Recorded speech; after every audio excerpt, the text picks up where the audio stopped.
పవిత్ర లోకేష్ కన్నడ నటి, కానీ తెలుగు చిత్ర పరిశ్రమలోనే ఎక్కువ అవకాశాలు కొట్టేస్తున్నారు. అనేక చిత్రాల్లో హీరో హీరోయిన్లకు తల్లిగా నటిస్తూ మంచి మార్కులు తన ఖాతాలో వేసుకుంటుంది.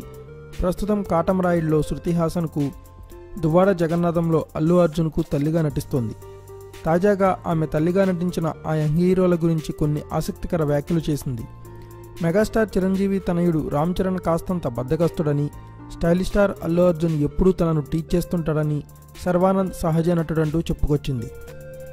రామ్ చరణ్ బద్దకస్తుడు, నీకింకా పిల్లలొద్దా, ఎప్పుడు కంటావు అని అడిగినప్పుడల్లా నేనేవో పిల్లాడని, నాకెందుకు పిల్లలు, అయినా అప్పుడే నాకు పిల్లలేంటి అని చెప్పేవాడు. ఇక బన్నీ నన్ను స్వీట్ మదర్ అంటూ టీచ్ చేస్తుంటాడు అని చెప్పింది పవిత్ర. కాగా శర్వానంద్ సహజ నటుడని, తన నటనను మరింత సానబెట్టేందుకు ప్రయత్నిస్తుంటాడని కితాబిచ్చింది.